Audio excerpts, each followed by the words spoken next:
Big Cars, powering British Challenge Mixed Martial Arts throughout 2016. www.bigcars.co.uk. Moving swiftly on, fighting out of the blue corner, representing Grip House, Chrystall.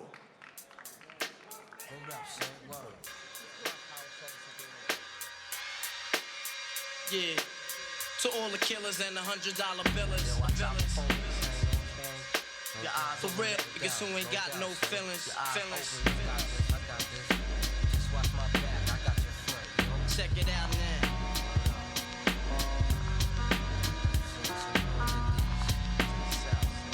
I got you stuck on the real.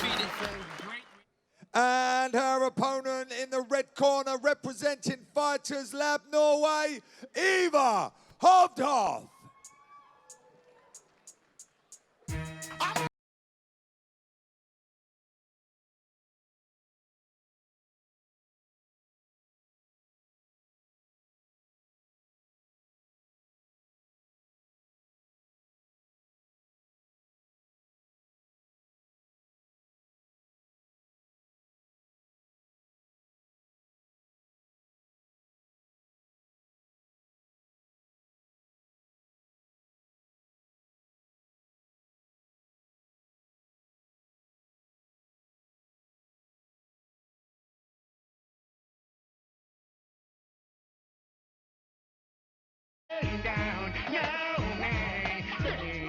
First ladies fight of the evening now. It's 3 rounds in the amateur strawweight division, 115 pounds. Chrystall, you know, exciting striker from the Grip House gym, against Eivor Hovde Hoff, again Team Norway from Fighters Lab.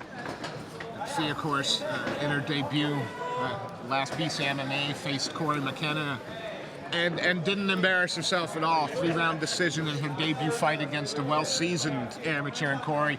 So I'm really looking forward to seeing what changes Fee has made to her game. And of course, the ever tough Eivor Hovde Hoff. Yeah, as I say, you know, both fighters come from very well-regarded gyms and, you know, very well-regarded striking gyms, so expect to see that on show today. Both compact, you know, strawweights, both strong girls. Clinching against the cage, exchanging knees now, both. As they disengage.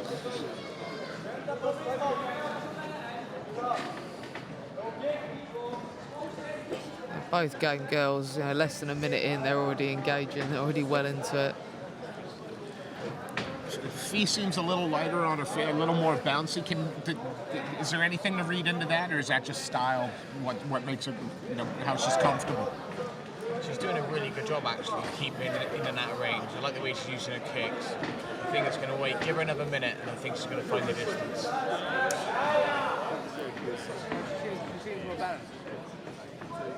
Interesting again, you know, another Norwegian fighter from Fighters Lab working that lead leg body kick. Yeah, it does seem something that they all seem to do, a strategy that they all employ. It's been successful for them so far tonight.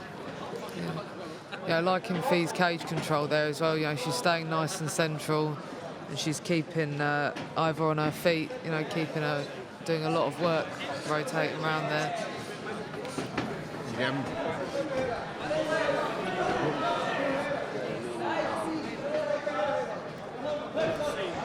It's one of those fights that you start to become a little bit hypnotized by. You start watching the movement and watching them work, and your mouth stops working.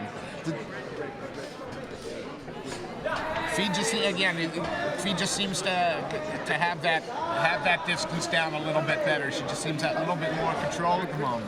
She's catching her coming in many a time. This is what that footwork in and out bouncing. Bounce in, show your face, bounce out, and as they come in, you counter them. She's done it a few times now. She's caught her 3 or 4 times while going backwards at an angle. She's giving a nice variety as well, you know. You've seen her switching up stance. She's throwing those nice tied teeps to the body. Some lovely long shots. She's going high and low, crosses to the body. Just a nice variety of strikes. Both of you guys, you know, do you guys switch stances a lot as you fight, or is it, again, does that not play into your wheelhouse? What's the advantage of that? It's a tactical thing. You've got a lot of movement from it. If you're good at it, it's something that you throw from a different angle. I mean, southpaws are always more awkward to fight, so if you're able to switch up and work from the other stance, it gives you a massive advantage, and it means you're never really wrong-footed. And it can also be a really effective way of creating a bit of distance. So a lot of fighters will use that to either move forward or create a bit of distance, changing guard rather than scuttling forward in that fashion. You can see Dean Riley there in the corner of Fee, giving us advice about movement and everything else. You can sort of Dean probably quietly one of the best coaches in the country. Yeah, exceptional to work. Sorry, Scotland. I know. You know what I meant. Well, I mean, the Grip House, the fighters can't speak highly enough of what Dean brings to the table. And get ready for a... How did you call that last round? I got to be honest, I didn't. I just enjoyed it. I think, again, Fee landed the more significant strikes of the two. It was very much a feeling out kind of round. Nice body kick there.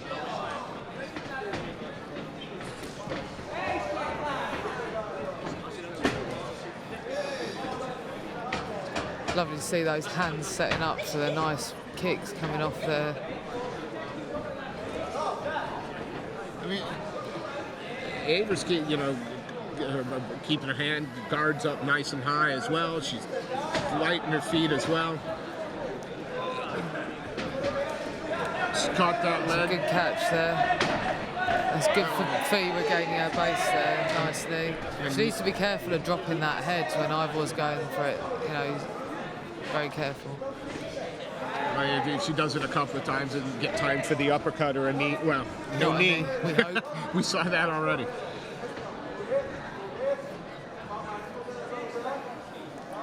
Fee on the front foot again. What does they even need to do? Is it just a matter of pulling the trigger a little bit quicker, getting off first? Like that. What she just done then, that's what she needs to do.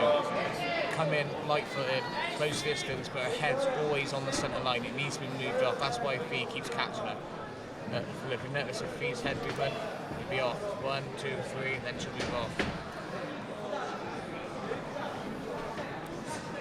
Again, Fee in her second fight, Eivor, young in her amateur career as well. Yet none of these guys show any of the nerves or things that you would associate with amateurs. That's when they're both calm. There's a nice confidence about their performance. It's not showing the jitteriness you get with a lot of, you certainly get people early on in their careers. A lot of the time, it's nice. For two young fighters, it's a very mature, settled sort of performance. And as they're getting more into it, you're seeing more, combinations of strikes, more variety, lovely movement.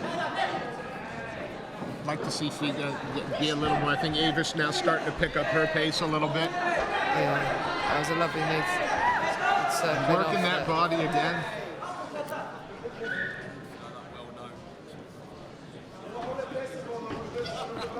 Good overhand there. Every time Fee punches, her head's offline. If we look vice versa, look, she's punching, her head stays in the centre line, so Fee's just catching her. Fee's got great head movement. I think Eivor needs to be careful as well. She's coming forward, the chin's coming up into the air, the hands are coming down. Fee using that front kick to the body as well, just to keep the distance where she wants it. Even getting aggressive now, starting to push forward a little more, willing to eat a shot to try and give one. That's the problem. She was eating more shots than she was giving. She come forward aggressively and got tagged almost every time. She needs to move that head off centre line.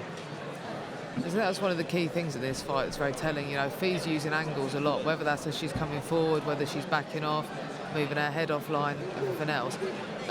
Eivor's doing a great job of being enthusiastic and coming forward and being aggressive, but she's coming forward in a straight line, she's retreating in a straight line. She needs to pivot off, get that movement, and try and work the same way Fee's working that cage control. She's keeping the centre and keeping her mobile and moving.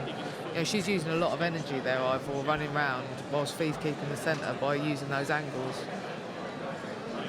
We're lucky, we're going to get a third round, and these two ladies continue to bring it. I wonder if Eivor's going to be able to start the third with the same tempo that she started to end the second with. They did feel like she was just kind of getting into her stride there, didn't it? You know. Hopefully we might see, you know, both girls. The last round might be see something quite explosive here. Touching gloves there for the last round. You know, does Fee really need to change anything up at the moment? Obviously, she doesn't want to get tagged, but you know, in terms of game plan, is there anything she should be doing a little bit different? I would stop throwing that lead leg teep so much now. Her opponent's starting to time it, and in a minute she'll catch it. So hopefully she'll keep moving off in a J motion on the way back and counter like she is now. It's perfect for Fee. Her opponent needs to actually level change if she wants to take her down. It's quite scary, Mike, when you're getting teeps, punches. Fee's aiming for the body as well to put her off, but she really needs to level change. That's what I was worried about with the kicking. But now from here, she needs to level change if she wants a takedown. She needs to level change right now, or get a tight treat. There you are. Or get a sweep. You can hear her coaches now shouting sweep. Of course, she can't need it ahead. The amateur rule set, so that plum clinch only for the body, right? That's exactly why I would sweep. She's obviously taken a couple in the... There's Eivor's nose bloodied there. I think she needs to calm down now, not start throwing those wild shots and charging forward. You know, she had a really good exchange there against the cage with Fee. She's come off really well. She's thrown some nice knees. She needs to settle and do the same thing again. You know, if you know you're down on the cards a little bit, does it become hard as time runs down to kind of check that aggression? Or does... She's finally making a level change, Mike. So I avoided your question there, but she made a level change. She might run the pipe. If she runs the pipe now, she'll get a takedown. She could win the fight now. She can really do some damage. Yeah. Fee's got a knee in, but she's going to work for that, to keep that top position.